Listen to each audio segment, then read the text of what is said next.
experience on Zoom.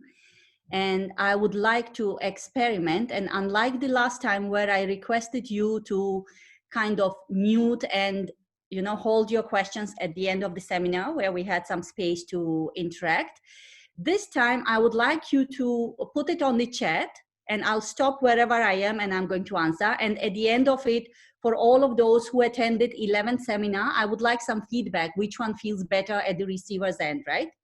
Because neither I've done too much, as a facilitator, it's my second time, but neither I've participated in too many such trainings. So I would like to know what works for you guys better for the next time. And of course, any other feedback, how can I improve, what's the scope of improvement, will be welcomed. So good evening once again. And there are a lot of people joining right now. Jessica, you are not muted, so can you? Yes, I'll do that. Yourself? Yeah, okay, thank you. Thank you. So for all of you who don't know me, my name is Irina, and I work as a therapist, as a facilitator at Illuminations, Dubai. Today our topic of the seminar is how to stop addiction and how to manage the anxiety that comes along with it, right? Now, when I was thinking about this topic and I knew I have only 1 hour with you guys, I was thinking what kind of, what would be my intention of doing this, and how could I possibly help you or support you with some tools on some part of this journey, because addiction is a very, very long story, and I mean it literally as well. It's a long story because if you have been involved in some substance or behavior once or twice or a couple of more times, that's not what classifies into addiction. So addiction is a long story in terms of the time consuming, I mean how much time it has been there in your life, as well as its dimensions. It's a multidimensional. There are a lot of things playing up in that space. So it was important for me to have an intention. Otherwise, it's a very, very broad subject. So what helped me in my intention was my deep belief that there are no bad people out there, okay? People are having bad behaviors, or more I would say it would be better to express it. They have behaviors that creates unpleasantness in their lives and unpleasantness in lives around them, their families, friends, etc. So another belief that I truly have, and I can even argue to some extent that it's a fact, that no positive change can occur without awareness. So when I say awareness, I don't mean that I'm going to give you some awareness in this 1 hour, because I believe each one of you do have awareness about your behaviors, about your addictions, and there is nobody else smarter than you to understand your condition, yeah, what you are doing, and how bad it is, and what kind of destructions it might bring into your life in terms of health or relationships or money, or depending on what you are addicted to. And probably it's not you who is addicted, and probably you are doing this for your loved ones. Maybe you want to know in what ways you can support their journey, right? And here, the important thing before I start, because I keep getting almost every week, I will have at least one client with addiction, I mean, who wants to stop addiction. And most of the times, they have been pushed by their loved ones. So session has been booked by the partner, or, they've been pushed into that you need to stop this, and this doesn't work at all. Nobody can be pushed out of the addiction, right? That doesn't work. In fact, I would say it increases addiction and it destroys your relationship. So that's one thing that you never do. Addiction is a long story. It's a long journey. However, it's not impossible to quit. If you personally, if you are addicted and you want to quit, then it's absolutely possible. It's not difficult. It's a long journey, but it's not difficult.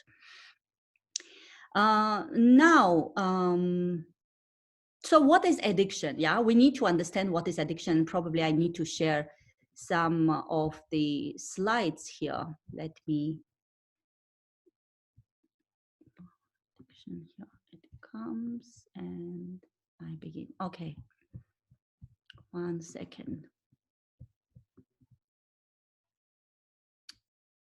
And here, so see, this is list of addiction. Yeah, I've spent time, effort, and I've been creative to kind of change the colors over here, and I kept typing, and that's not the one list. I went ahead and created second list, and trust me, I could have created a couple of more slides. I just got bored, but these are all addictions. Okay, and the first thing of self-awareness of what addiction is to first accept that it's an addiction, because many of the times when we are addicts, we say, oh, it's a habit. Okay, I'm just habitual, I could stop anytime, but you know that's not true. If it was, you would. If you could, you would stop it. So we need to first step understand whether it's an addiction or it's a habit. Okay, so what's the difference between habit and addiction? Now, in a dictionary, the description of the habit is that it's more or less fixed way of either thinking or willing or feeling acquired through various repetition of mental experience. And the second understanding of habit is that it's a routine of behavior that is repeated regularly and tends to occur subconsciously. Now, keywords clearly here is repetition. You have to keep repeating something and it becomes your unconscious mind. So then it's a habit. So let's understand, for example, driving, like when you are learning the driving and oh my God, if you have to take a driving license in UAE, when you are going for that test, entire your intelligent mind, your rational mind is right there. You know what you need to do, how you need to change the gear, or you need to wear this and you need to turn that way, how do you park? So entire your rational intelligent mind is completely focused on your driving. So you are driving consciously. However, after a couple of years or probably 10 years down the line, you don't even recollect the journey from your office to the workplace and back, because now your conscious mind says, I've mastered it, now you do it, and gives this to unconscious mind. So habit is a pretty unconscious thing. You repeat it multiple times and you don't have to focus on it with your intelligent mind. Now, what is addiction on another hand? Addiction is repeated involvement with anything despite of excessive costs because of craving. Okay, so addiction is extreme version of a habit. Now, any addiction has got habitual responses as well. So for example, if you are a smoker, you will be habitually buying cigarettes, you will be habitually, you know, having the ashtray, for example, you will be habitually taking the breaks at the times when you want this. So you will have the habit to go down. However, addiction is very, very different from the habit. And first thing is that we need to break the denial and we need to take the honest that yes, this is addiction. So if you are repeatedly involved with just about anything, despite of excessive costs because of craving, this is addiction. Okay, that's your first step. Now, this, okay, what's happening here? Let me, why am I not able to, okay, change it. Now, this description of addiction is very important. So repeated involvement with anything. Now, these are three keywords that I've emphasized on: anything, excessive, and craving. Okay. Now, anything, I don't need to go back to my list, though I am very proud of what I've created here. So anything means this and this. Yeah, just about anything can be addiction. So we go to second keywords, which is excessive. Excessive cost. Now, how much is excessive? How much is more than enough? How much is enough or not enough? We need to understand that. Anytime we want to evaluate it, we go to, benefit and cost. Now, habit is kind of equal. However much you pay, you get that much benefit, or it's congruent. It might not be exactly equal. However, you are satisfied. So you have paid the price and you got the results and you are happy. And most of the habits go into this space. Okay. So for example, if you are habitual to brush your teeth, yeah, so you are paying the price. You are paying the price of your energy. Every morning you go to the bathroom. There is electricity used. There's a brush and what you call toothpaste use, and you get benefit of, you know, fresh breath, clean teeth, healthy mouth. So it's a habit. Now, of course, there could be involvements where you pay much less price compared to the benefits that you are getting, right? So then we say, wow, it's a deal, right? What a bargain. It's a good habit. For example, if you like to dance and if you enjoy dancing, and with it you are going to get, you know, your mood goes up. If your partner or your friends love to watch or want to join with you, so it creates the sense of togetherness, fun, you stay fit and healthy and sexy, and there are a lot of benefits to it. So we will have some kind of habits which are more like hobbies. You pay less because you are enjoying it so much and you are having the results. Now we need to understand, where does addiction fall into this scale of cost and benefits? And here it is. Okay, so excessive, when we say that you pay excessive cost, is in comparison to what you are getting back. So addiction cost is too high, benefit is too less. Okay, however, there is still a benefit. Now many people think, no, what am I getting out of my addiction? If you are not getting anything, you wouldn't be addicted. So we know every behavior has got its positive intention behind it. And of course, when we started addiction, the benefit could be completely different, totally different. Let's say if you drank at the age of, you know, 16, 17, or you started smoking, probably you wanted to be an adult, or probably you wanted to be a part of the group, and that was the benefit of it. But today it's different. Today, none of us want to be an adult, right? So that's not the argument. That's not the benefit. Today, probably the same behavior that used to be kind of cool and you know, socially acceptable, it's not socially acceptable anymore. But we do have other benefits, and we need to know that we do have a positive secondary gains from our benefits, which is kind of rewards. Now, the third one, when we say the craving, is this something that we need to focus here, right? What is this craving? So when you accept that there is an addiction, and you accept that you are paying excessive price to it, now craving is something that you are getting out of it as a result, right? And immediately there is a part of you which wants to quit, and another part of you which wants to continue. So you have kind of two personality over there, right? And you experience as a tug of war, like part of you wants to quit and part of you wants to continue. And this is extremely taxing. This is what gives you anxiety. This is what gives you stress, edginess, irritability, and takes a lot of energy from you. And this needs to be resolved, okay?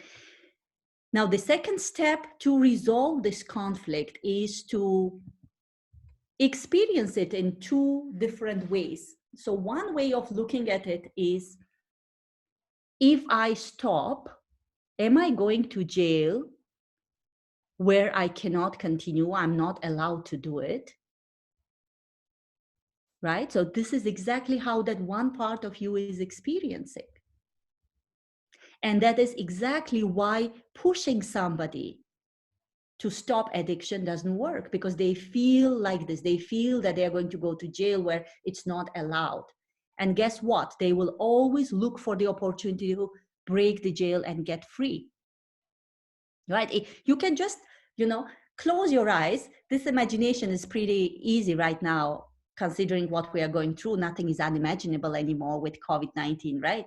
So just close your eyes, and whatever you feel that you are addicted to or attached too much, just imagine the situation where from tomorrow it's not available. If it's a product, or if it's, let's say, your behavior, it's just absolutely not allowed. Let's say you are addicted to running and you cannot run anymore. It's not allowed. You will be jailed. How does it feel? You immediately have like almost panic attack that from tomorrow there will be no cigarettes. From tomorrow there will be no booze. From tomorrow there is no coffee. So I have to survive only whatever much I have at home, and that's it. You see what it gives you?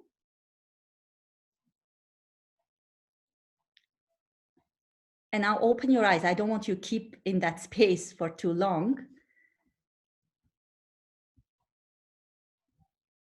And I want you to now go into a space where, let's say, a miracle takes place tonight. Let's say something shifts while you are asleep and you wake up in the morning and your addiction is gone completely. How are you going to feel? So close your eyes and get into that space.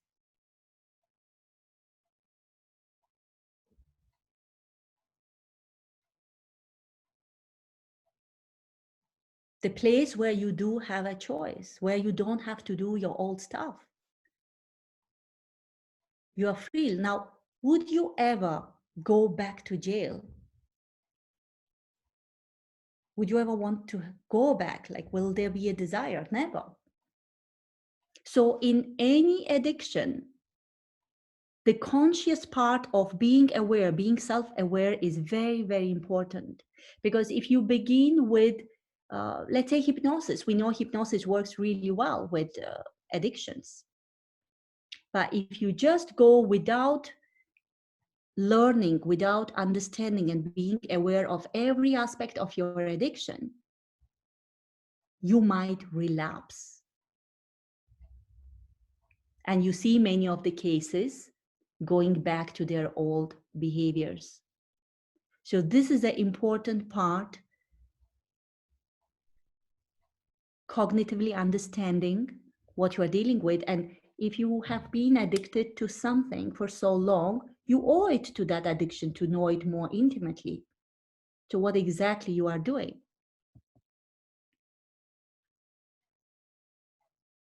Now, these two parts that are fighting within, the conflict that arises only about the cravings. See, all of us know that whatever addiction we are dealing with, it's unhealthy or not beneficial to us.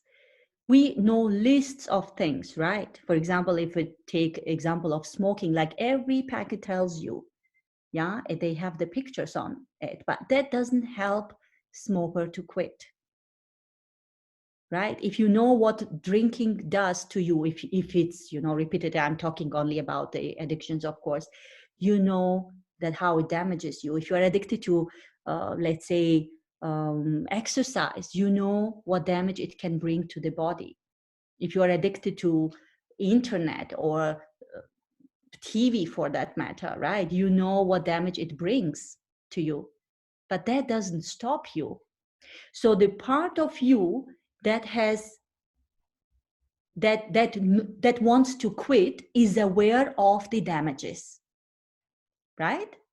One part who says, I want to de-addict, he or she knows why it is bad, but that's not enough. What's enough?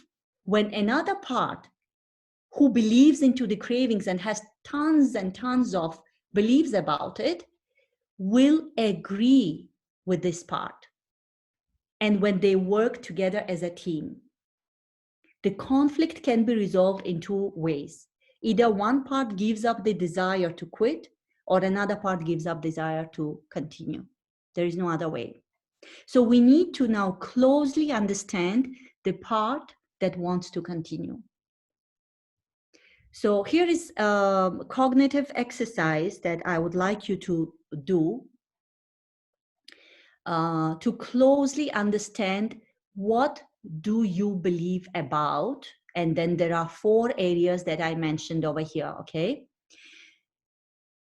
This exercise cannot be done in 5, 10, 15 minutes. It probably takes a couple of days, maybe a week, because these beliefs might be unconscious as well. So you might not be completely aware right now. If I'll ask you, what do you believe about your craving? You might not know.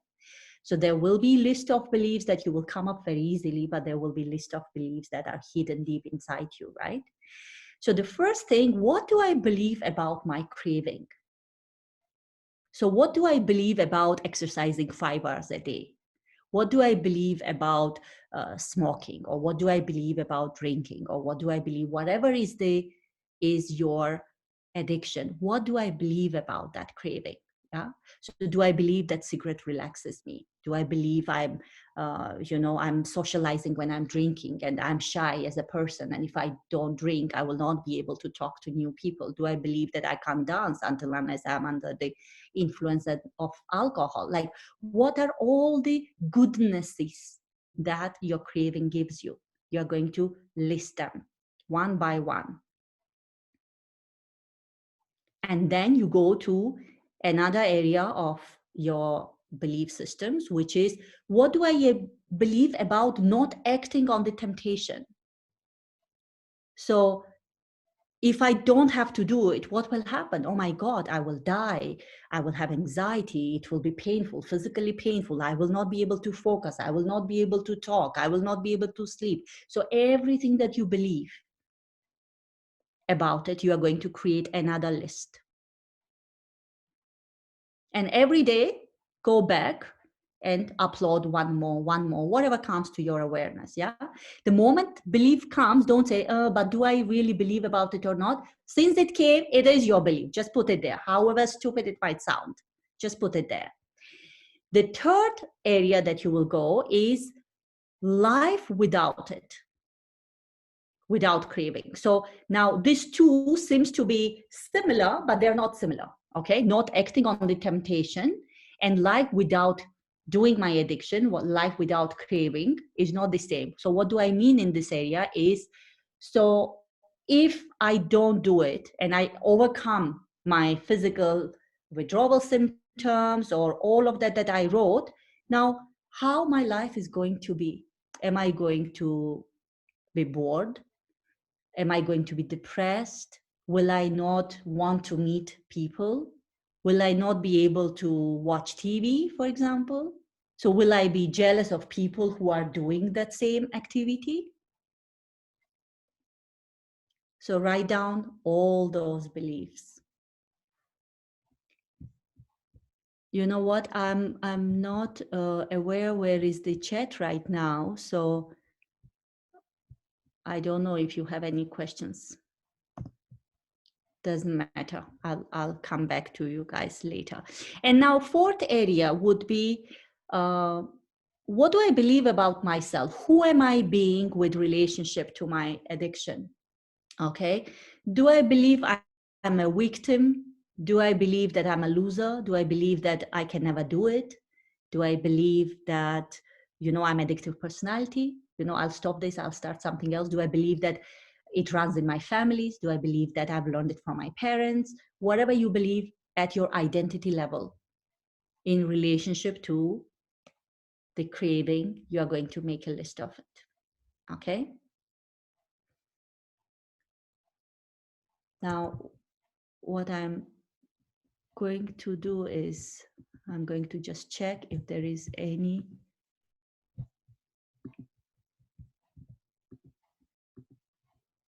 One second, guys, just I need to.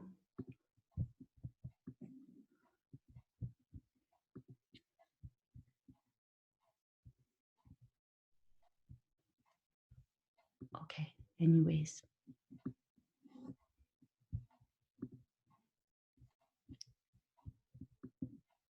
Just show me with thumbs up in case you have a question, right? I'm not able to locate the... Irina? Yes. Hi, Irina. Hi. Hi. Hi. It's, if you're looking for the chat, it's at the bottom where all the icons are, where it's next to participants is chat. Next to participants. Okay, so maybe I need to, yeah, I can't. But anyway, so I can't see if somebody writes, probably I will be able to see that. Right now, I'm not able to see. Okay. Okay. Yeah. So in case you have a question, just switch on your screen and just give me a thumbs up, and I will yeah. unmute you.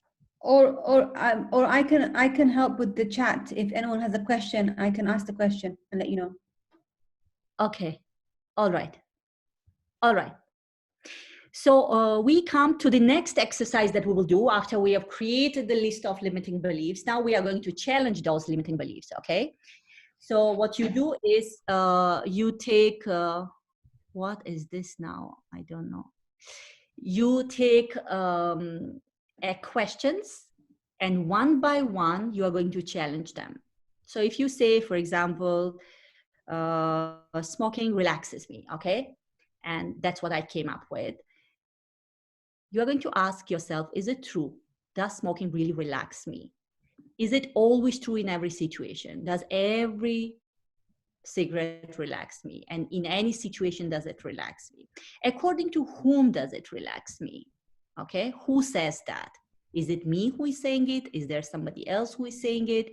Is it scientifically proven that cigarette relaxes? Is it a manufacturer who tells me that it's great relaxant? Did my doctor tell me? So you are going to challenge it from every side. What does anyone else who doesn't smoke feel about smoking relaxing a human? Okay. How does this belief serve me? So how does it serve me to believe that smoking relaxes me? Probably every time I'm tired, it pushes me to smoke, right? Is it helpful for me? And what is the more useful way of thinking about it? So you might come up with that cigarette actually doesn't relax you, it creates more stress. Or if you believe that it relaxes you and you do have scientific, evidence about it, you can say that even though that it does, there are thousands of other ways to relax myself rather than being one of the person who dies from smoking, for example. There could be much more healthier way to relax. Yeah. So you are going to run these questions on every single limited belief, and you are going to come up with useful way of thinking. Because again, please remember, the one thing that you know that in many ways it is dangerous, that is not going to stop you to do your addiction, to repeat your behavior. What is going to stop you to see that it actually doesn't give you anything, or there are many other ways to get the same reward. Okay? And then next exercise, which is extremely powerful, and you will see very soon why it is so powerful, is decision and consequences. So you can do this either consciously with your open eyes, just think about it, or close your eyes and go into your imagination. So I want you to first do one exercise where you say, okay, so today I decide to continue. I decide to continue with my behavior, with my substance, with my addiction. And imagine that time flies by, week is passed, month, year, 5 years, and 10 years from now. So 10 years from now, you are still engaged with your addiction. And then asking yourself, who am I being? Who am I? What do I sense? Sense is kinesthetically in my body, in my physical body, what am I sensing? What do I look like? So if I'm looking inside the mirror, what do I see? What do I hear? What people talk about me, for example, what my loved ones are telling me? How do I feel emotionally? What do I have around me? And what do I think about this situation, about the state that I'm being?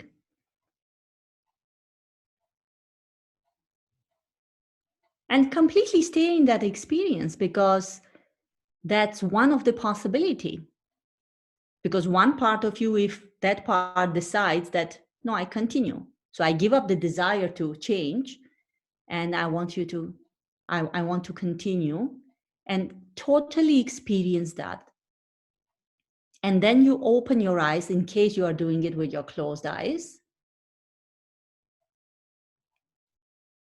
And then go into another experience. Let's say if I don't do this behavior, let's say I decide to quit, I decide to change. And at that time, you don't have to think how, because this is not the exercise of how. We are not even discussing that in the seminar. We're just bringing the awareness about our addiction, bringing our addiction from unconscious level to the conscious level. Okay? So second imagination will be 10 years from now, that today I made this decision, and 10 years from now, who am I? What do I sense in my physical body? What do I look like? What do I hear? How do I feel? What do I have? And what do I think?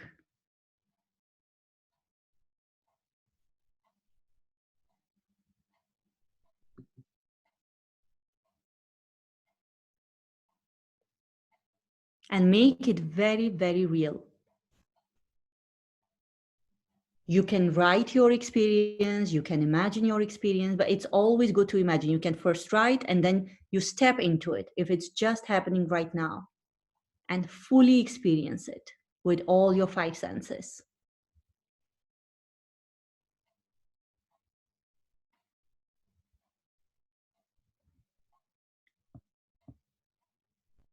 And here is the formula for success.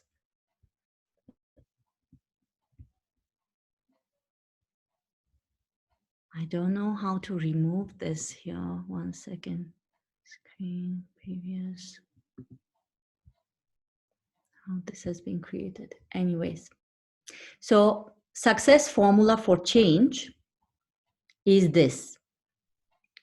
Desire to change multiplied by discomfort of staying same. So if you increase desire to change, if you increase discomfort of staying same, and that's exactly what we have done in the previous exercise, imagining ourselves 10 years from now in what situations. And if you decrease the discomfort of the change itself, so you need to have a plan how to do it with least discomfort possible.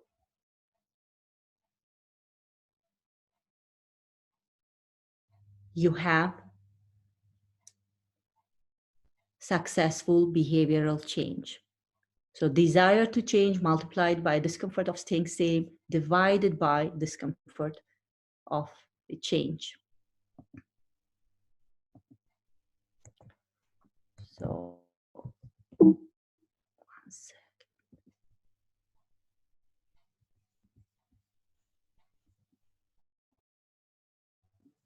So do we have questions right now? Irine, could you give an example of the formula? Yes, example of the formula. Desire to change is desire to be free from addiction. Okay, so what have I experienced in the previous example right here, you see? So desire, if I stop after 10 years from now, if I decide to quit today after 10 years from now, what am I experiencing? If I increase this experience, so let's say if we are doing the food addictions, for example, right? Or drinks for that, any addiction, right? So let's take food. So after 10 years, I'm much healthier. I feel fit. I'm proud of myself. I feel lighter. I feel more beautiful. I feel healthier. I look better. I like what I see in the mirror. I feel emotionally joyous, happy, proud of myself. What do I have? I have more stamina. I have more energy. I have more time because of that. And what do I think? That if I could do this, I can do just about anything. So my confidence, my self-esteem is high. And all the goodness, you know, what comes on your list. So you increase desire to have all of that. And this exercise is going to help you. If you keep stepping into that reality that, you know, your addiction is the past.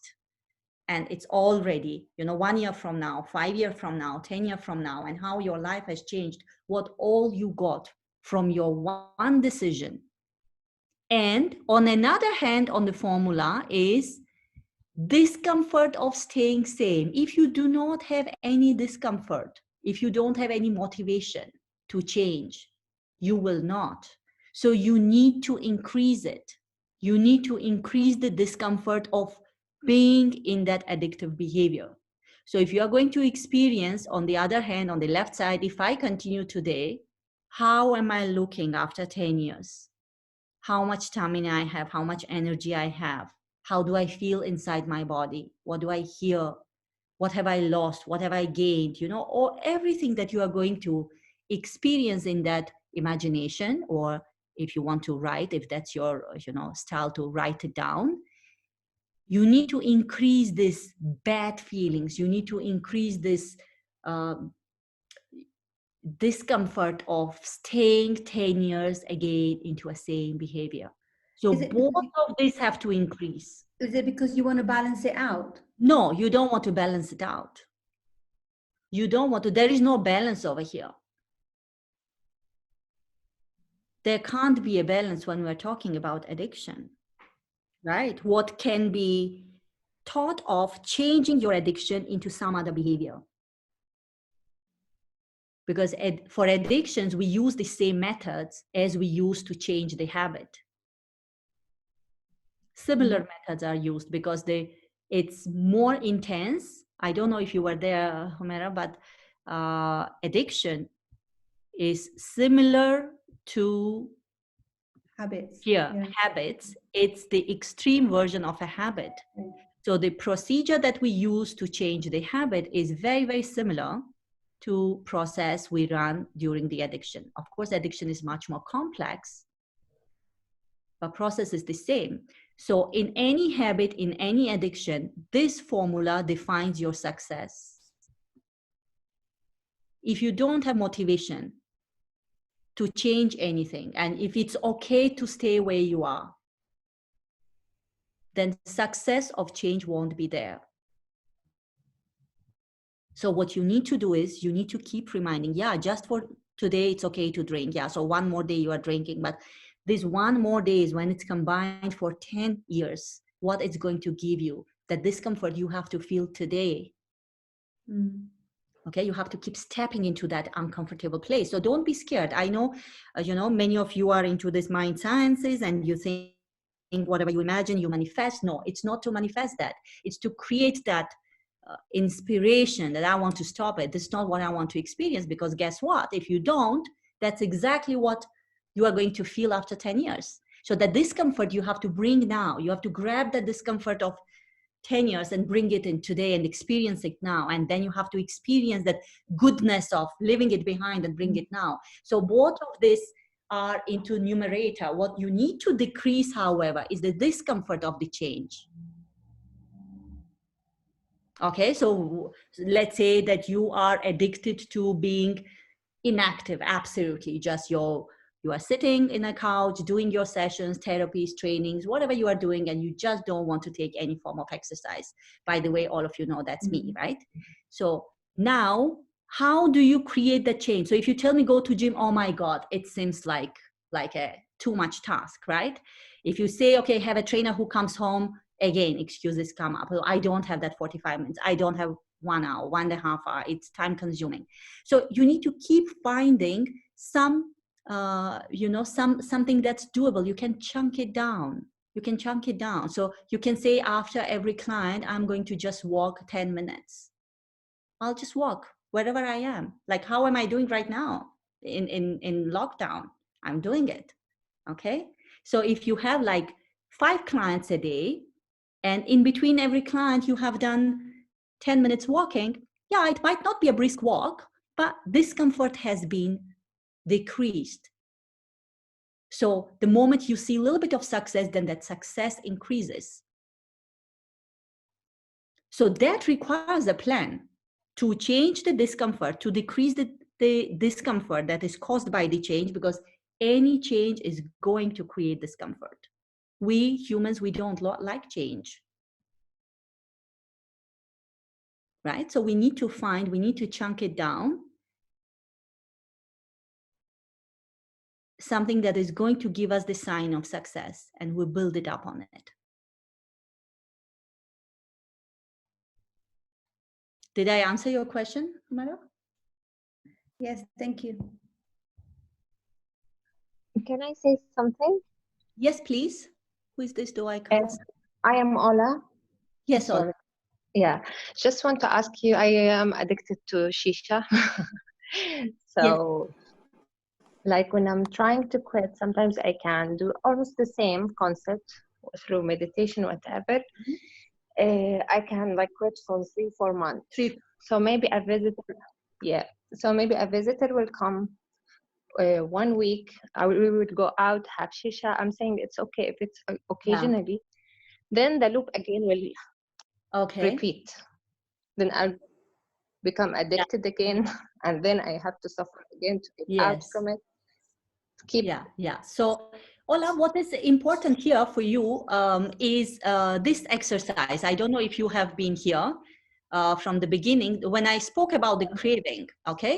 So what you need to do is you need to go back. Let's say you have been clean from your shisha for 6 months, and let's say today your friend came and you just felt like smoking. That's fine. That's okay. Now go back home and understand, why did you smoke? Like, what was your belief? Did you believe you are going to enjoy conversation more? Okay. Did you believe that she will feel awkward that she's smoking alone? Like, what was your reasons for smoking? Okay. That's very important, because that's exactly what I said. If you do not understand each and every goodness it gives you, you will always go back.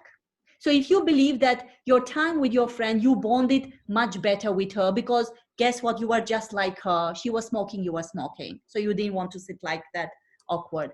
That every time you want to bond even better with somebody, what you will do, you will just go back to smoking. So these are the beliefs that keep us hooked onto our beliefs and onto our addiction. Of course, there is a physical addiction. I don't doubt that. But physical addiction usually is just 1%. There is no possibility of physically being addicted to nicotine if you have been free for 6 months. Okay, usually scientifically, there are 3 to 5 days. Your body is de-addicted. So what keeps you going back is your psychology, your psychological addiction, which is like 99%. Metaphorically, I'm saying, it's too small, it's too big. So you need to understand deeper your cravings. What does it give me? It was giving you something valuable in that moment. At least you believed so. And you need to understand and you need to challenge that belief. That is it really true? Do you mean that all the people who don't smoke shisha, they can't bond with their loved ones? Can't they have deeper conversations? Are their friends really awkward when they don't smoke? Like, you are going to ask this, how true it is, that that's the best way of, bonding with your best friend. So this is a very, very important exercise.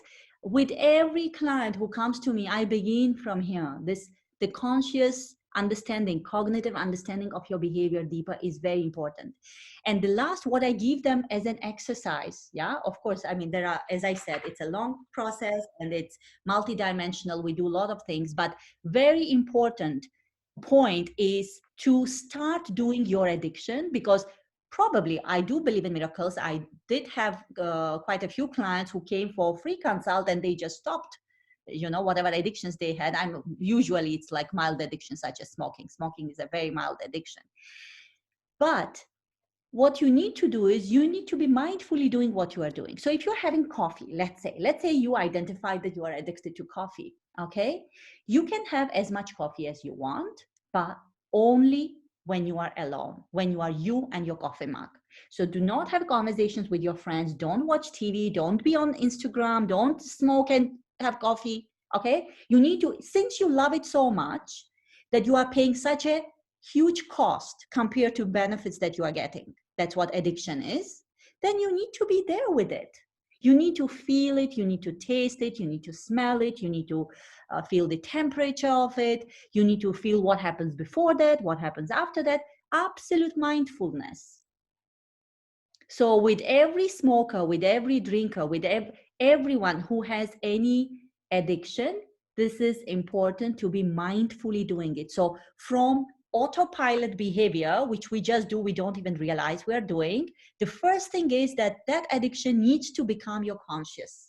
There has to be a conscious effort doing it. That's a first step. And you will be surprised. Since you are smoking shisha, you will be surprised how soon you are going to just put it down and say, that's it, enough for today. I don't want to do it. So the smokers who are chain smokers, with just this one exercise, start throwing cigarette halfway through. Because they can't. It's not giving them anything. And they realize how disgusting, whether it's taste for somebody, for someone it's smell, for somebody it becomes boring. And initially they used to say, you know, it just relieves boredom, that's why I smoke. And then they realize, oh my God, it's such a boring thing, you know, it takes so much time to smoke one cigarette. So something that became your addiction, first it was your conscious effort. It was a conscious activity. And when you mastered it enough, it just went deep down into your unconscious. Now, what we are trying to do is bring it back to your conscious level to understand it better. And that's absolutely crucial. And from there, of course, you need to have a plan what to do. And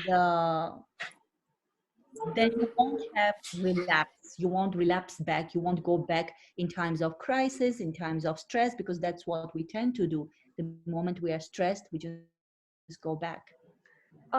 Irina, this is Madeha. I just have one quick question.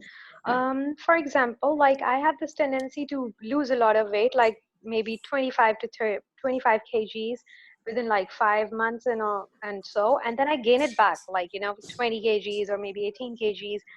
And I don't know, I put in so much effort to lose, and then I go back to eating junk. I would consider it as my addiction. But Which yeah. one would you consider as addiction? Eating or reducing weight? Eating, I would say, yeah, eating is my disorder. Yeah, not losing weight, because Okay. I don't know. Yeah, eating. Okay. And what are the ways that you lose it? Like you stop eating or you become excessive? No, I just either I eat a lot, or I just cut down. I just cut down to proteins only. You go That's down it. to protein only. Okay. Yeah. Okay. All right. So again, if I take you back to this self-awareness about the craving, like what do you believe about eating food? Like in what ways? What does it give you? Gives me pleasure, makes me feel good, and yeah, and my taste buds, they feel great. Yeah, and That's I'm it. sure your taste bud feels great, but the people who eat however much it's healthy for them not to put 25 kilo in 4 months are also experiencing taste buds, right? So this is the way you are going to first challenge your beliefs. Yes, it gives me the pleasure. Is there any other way of getting that pleasure? Mm, no.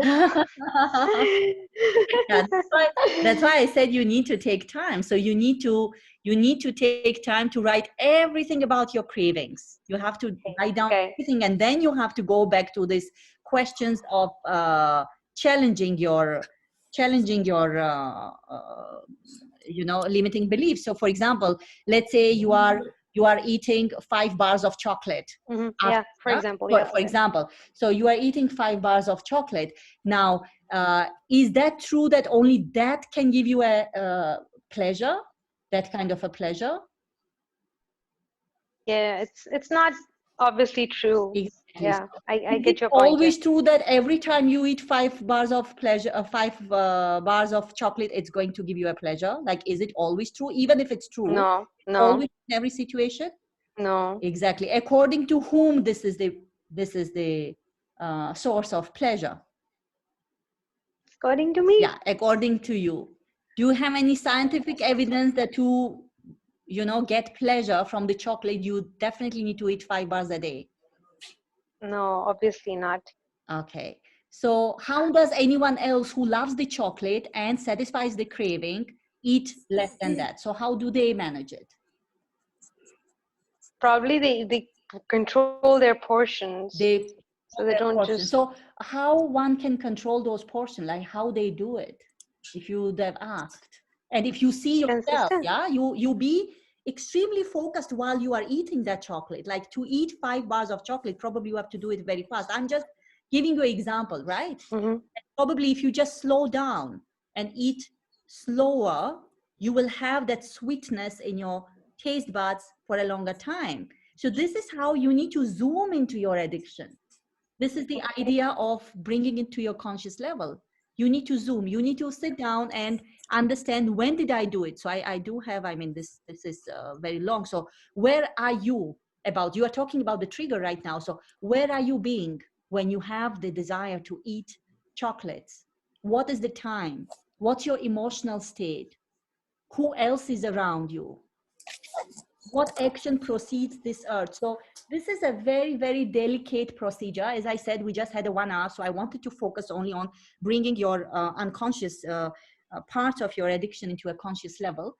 But you need to figure it out first cognitively and before you jump into it, because in your case, what happens, again, there is a conflict between two parts, but sometimes one wins, sometimes another wins. This is what you're experiencing. So you reduce all unwanted fat, for example, and then you gain it back.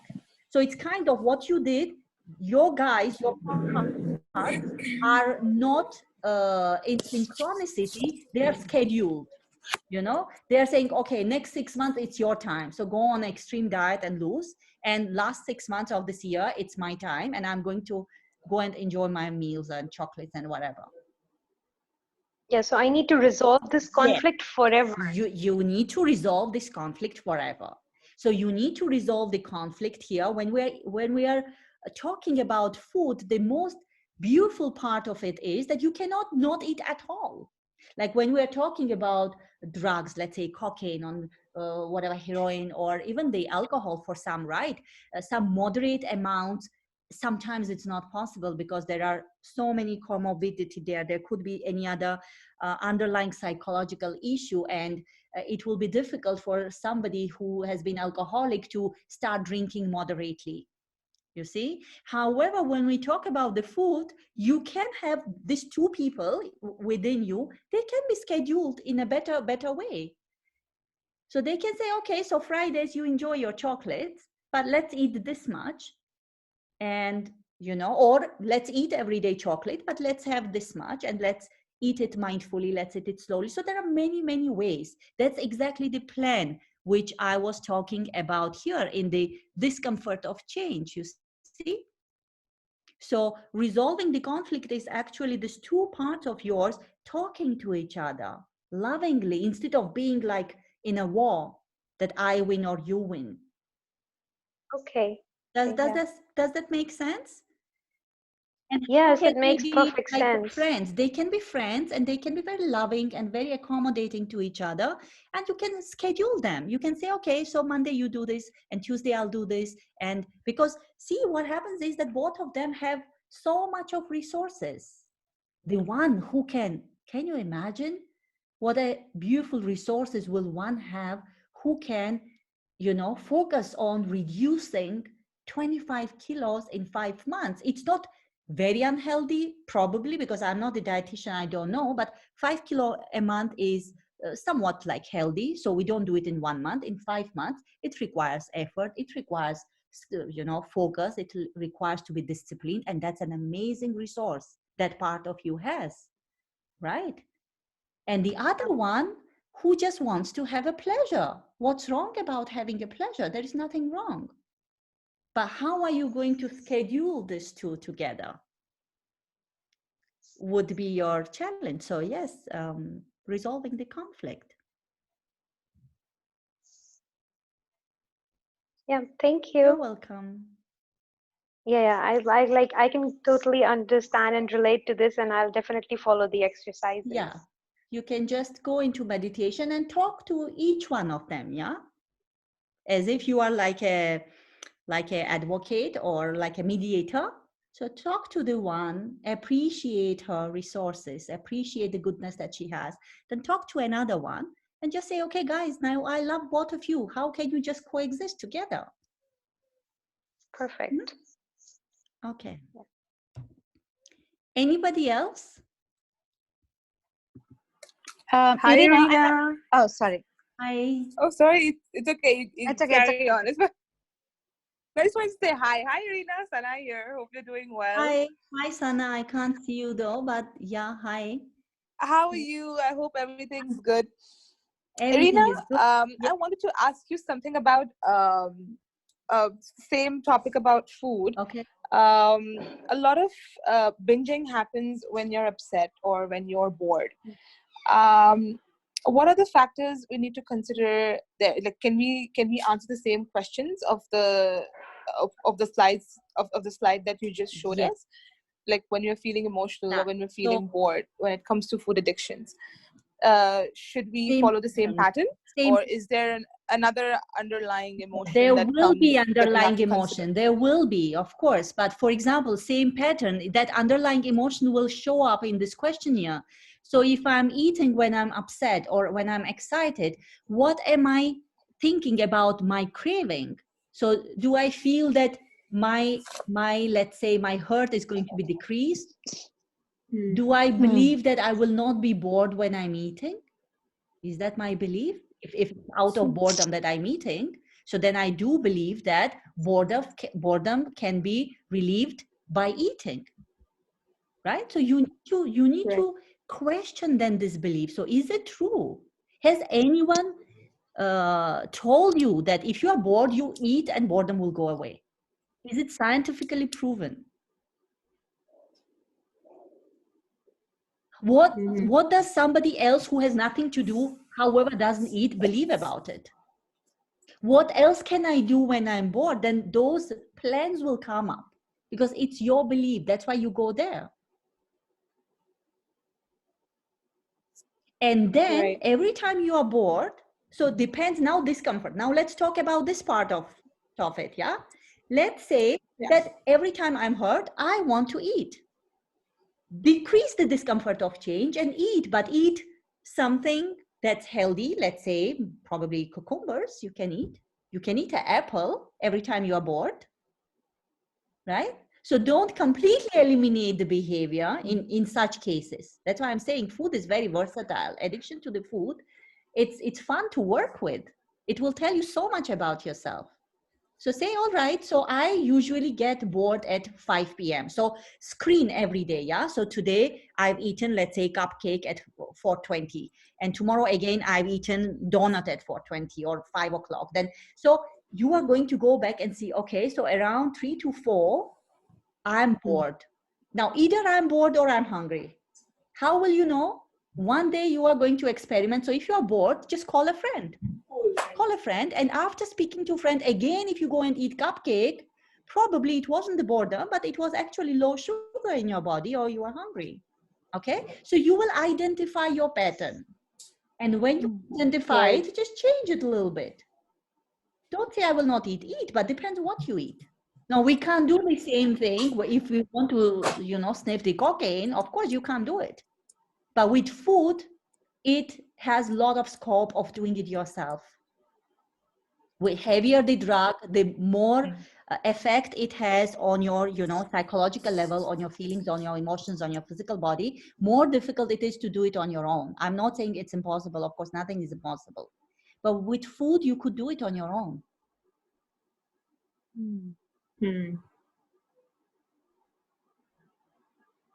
And if after talking to a friend, you just don't have any desire to eat, you will say, wow, it was boredom. So now you know that around 4 to 5, you need to have some activity because you are going to get bored with whatever you have been doing previously. And now you need to distract yourself. So either talk to someone, go on Instagram that time, Facebook, read some book, just do something. So you really have to just break down every hour of your day to see where the problem lies. If you have a problem, around it, you want to keep writing down. See, if you have been addicted to it for, let's say, last many years, it's okay to continue that addiction another month. It won't kill you. But during this month, just say, I'm going to be like a scientist, like a hawk. I'm going to zoom into it and understand actually, what do I do before it? What is the time? Where am I?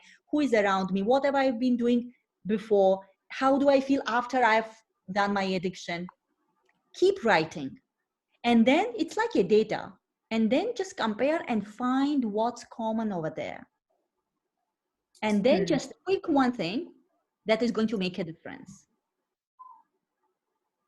It's always, see, your habits don't disappear. They always stay, because if you have done something over and over again, that neural pathway cannot be deleted. It lies over there. So the best way to change is to overwrite a new one on top of it. So completely to say, okay, I will not eat anything at 4 o'clock will not help. And I will continue doing what I've been doing, because we don't know whether it's your hunger or whether it's your boredom. So it's always easier to change unwanted habit into something more healthier or more useful. Right. Thank you so much, Irina. Yes, Irina, this last slide you said, the success one, desire to change. Is it, I mean, I don't know why I'm not getting that. Is it some numerical value? I mean, it's some numbers we should find out? No, it's not a numerical value, but it's the great understanding what success Just is to understand. directly. Success of a change is directly proportionate to desire to change and to discomfort of staying same, and opposite of discomfort of change itself. Discomfort that change brings. So more you increase numerators and decrease denominator, the bigger will be your success rate. The success rate, okay. Sure. All right. Got it. Thank you.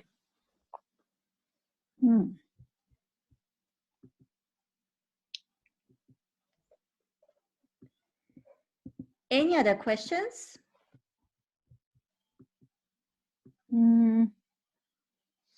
Actually, we should go through it once again in detail. Okay.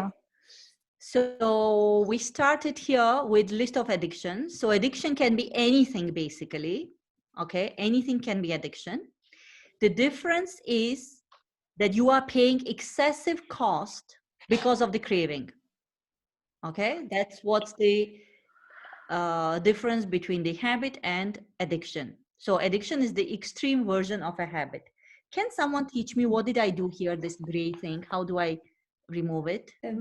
Irina, if you go to the top where it says where your screen, the green, there's a green icon there. You're viewing Irina's screen share. Yeah. And then you go to annotate. Yeah. If you click annotate and you click clear. Okay. It might clear the mark. Okay. Oh, thank you so much. Thank you. But now there is again this. Okay, so I have to close this. Okay, good. Thank you. So then we went into this repeated involvement with despite excessive cost. This is very important here.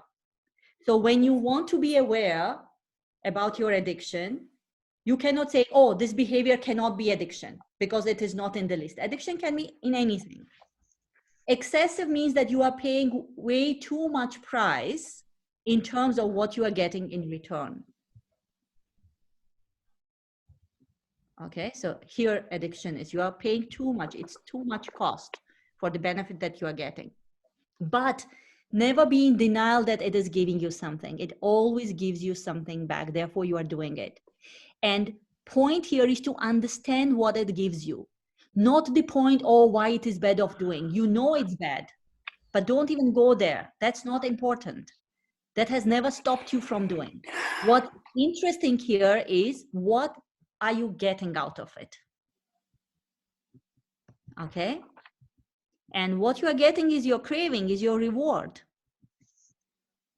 And this inner conflict has to be an inner conflict, not the outer that my partner is pushing me to stop running or exercising. That doesn't work. It has to be part of me who wants to quit, part of me who does want to quit. Because if this conflict isn't there, either you have already quit it, you have de-addicted, or you don't want to de-addict. So to understand this conflict is very important. So Nisha, when you have client who comes, how do you know the client is ready? If client says, you know what, I'm okay. It's just my wife who told me that I need to come here, or she just keeps cribbing that I need to stop smoking, but I actually have zero discomfort, that person will not quit because there is no conflict inside it. So conflict has to be there. And then important point is to change the perception. It's like glass half full, half empty. Am I going out of jail or am I going inside the jail?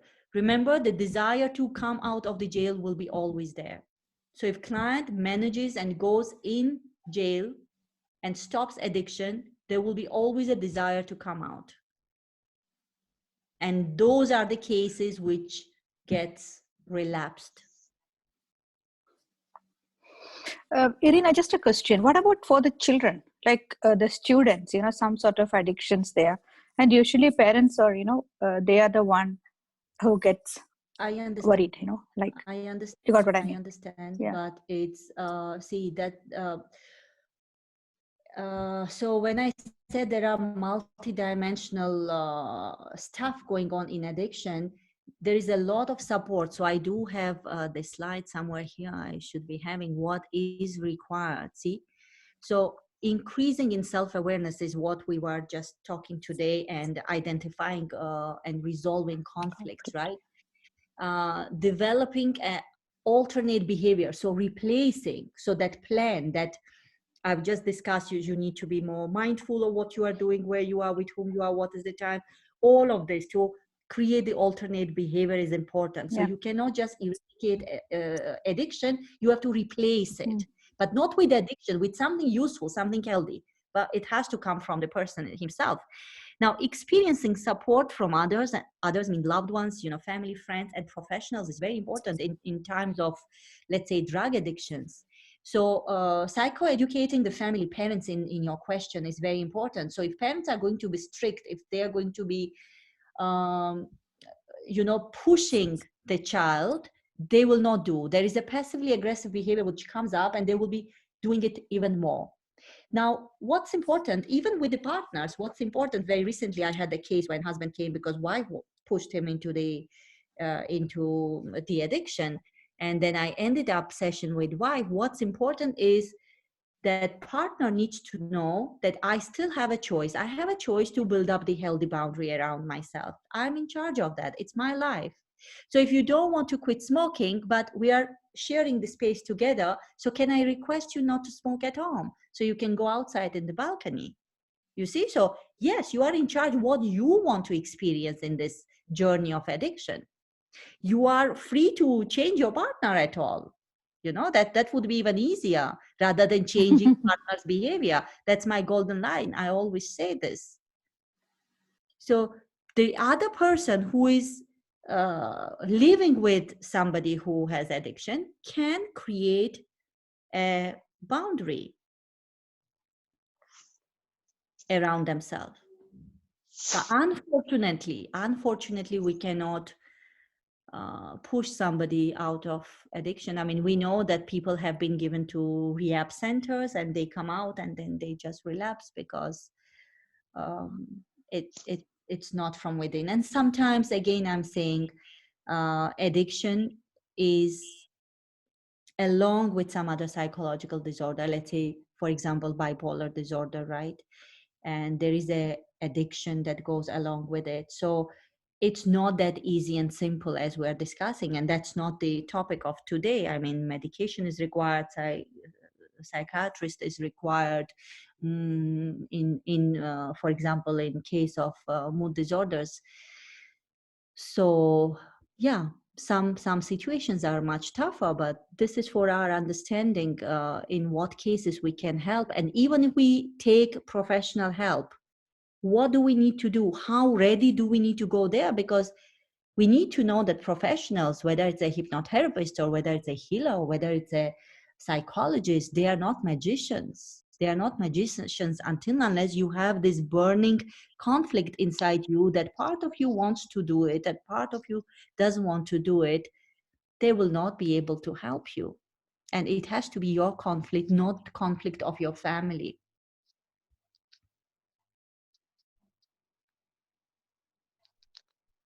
Okay.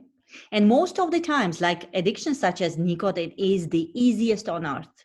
It's just super easy. It's super easy.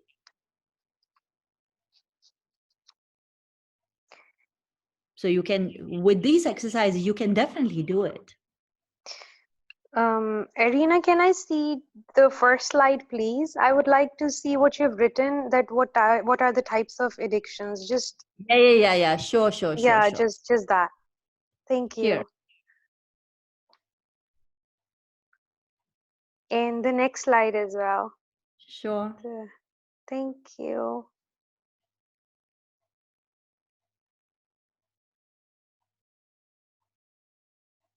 So yeah.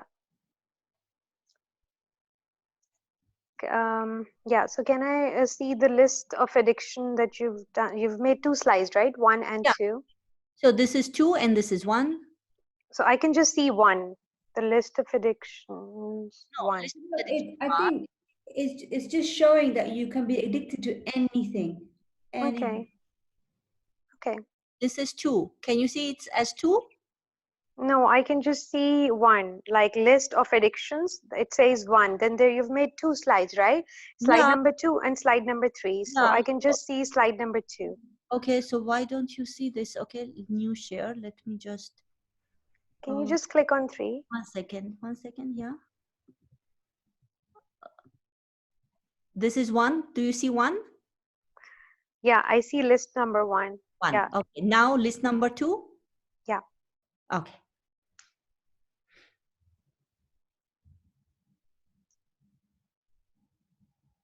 So, Irina, you know, some of these addictions that you put down, I mean, it's not, I guess it's up to it can be, you can choose whether it's a habit and a good habit.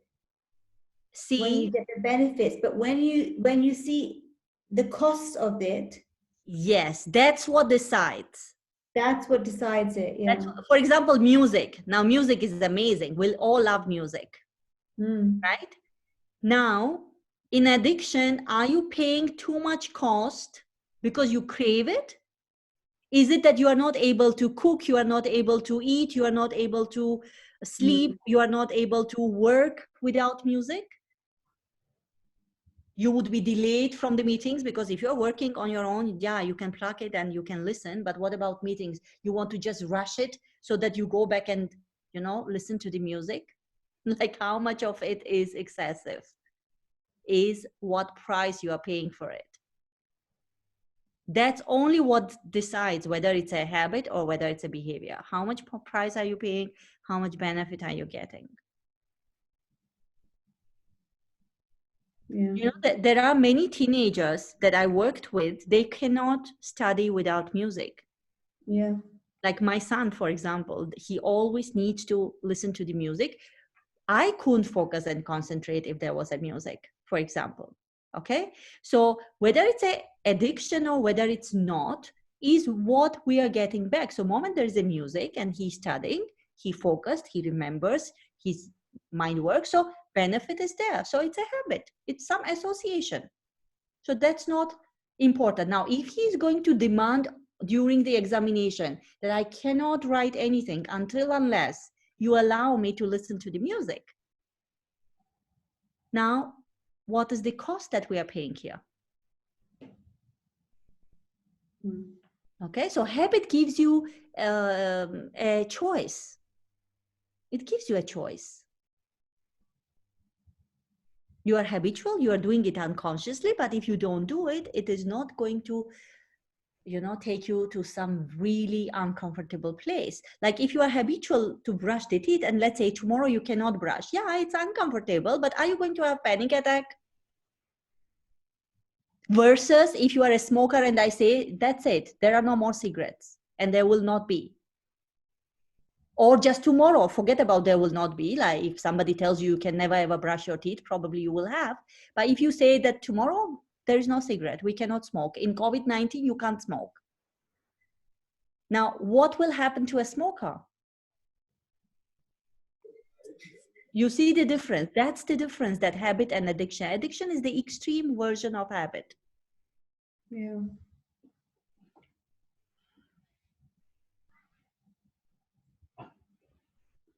Otherwise, this list has so many different things.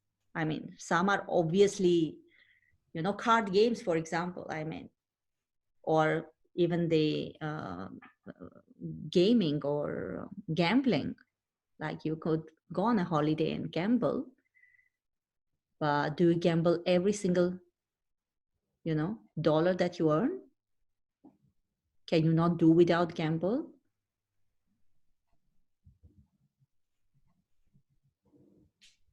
Networking, like. What about Irina? What about addiction as a personality? You know how they say that you know you have an addictive behavior, Yes, yes, yes, right? yes. So What? there is addictive personality. Yes, it's there, but the it's rare. It's not that most of us have some addictions, but it's not that most of us have addictive personalities. You see, and that comes here. Myself in a relation to the craving. It's your identity. So what is it that you believe about yourself? It's a very damaging belief, because even though you manage to de-addict from chocolates or from cigarette or from something else, if you believe you are addictive personality, you are going to pick up something else as an addiction. Yeah, it's true. Right? So, and most of the times it's not true. Most of the smokers, past smokers, old smokers who are not smoking anymore, at some time they believe they were having a you know, addictive personality.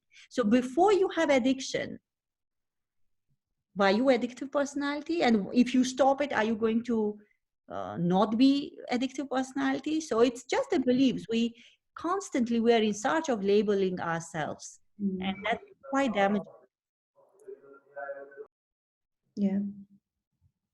So what you believe about yourself is very, very crucial. So, Irina, how do you describe an addictive personality? Like, what is an addictive personality? Like, how would you define a person like that? So it's any personality, whether it's an addictive personality or whether it's a narcissistic personality or borderline personality. It has got its own so-called what you call questionnaire, and clinical psychologist is going to diagnose, okay, if it's an addictive personality. Now, for example, when I say in bipolar disorders, there is always an addiction that follows it. Addiction, whether it's to drinking or gambling or, you know, excessively doing something where they are paying high cost. It's there. For example, in high anxiety cases, let's say nail biting, it's an addiction, right? Hair pulling is an addiction. So many times anxiety is along with the addiction, and addiction becomes the compulsive behavior to relieve the anxiety. So addiction personality is definitely there, but in comparison to how many of us are addicted to how many things, that's not why do we do our addiction. Okay. And each addiction creates an anxiety, because every time you're not able to do your addiction and you have desire to do, there's anxiety, Okay. sadness, anger. Okay. Thank you. Thank you, Irina.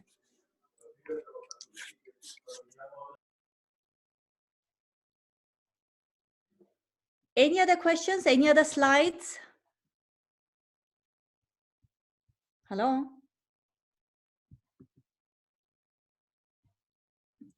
I think there's a lot of questions that we have to ask ourselves. Yeah, that's a good exercise. And I think time is right to go inward when you can't go out. Outwards.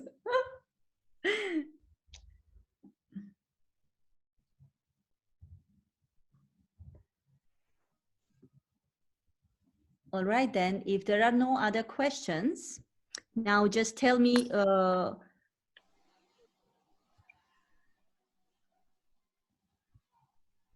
tell me what was a better experience, Homera, like last time when everyone was muted, or this was the better experience? This one. This one, right? Yeah. So I thought so. Yeah, we were able to, know other people's questions and answers as well. So it was good. It was nice, more informative and more detailed insight. Okay. All And right. you became too good with the PowerPoint. Oh, thank you.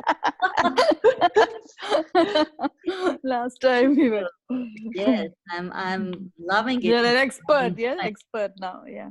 I'm an expert now. Yeah, it's quite fun, really. You know how. It's quite fun. All right. Okay. Thank you, Irina. All right, then.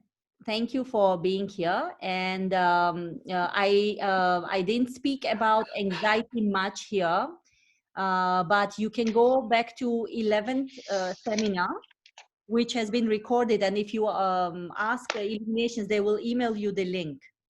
Okay. So you can watch that for all of those who didn't attend that, and you will have a tool how to relieve the anxiety. It's very powerful during this addiction Lockdown time as well. Yeah. Okay. All right. Thank you, Irina. Thank you so much. you. Good night. Good night. Good night. Thank you so much. Bye. Bye, Hamida. Bye, Jessie. Bye. Bye-bye. Bye, bye. Hi, Irene.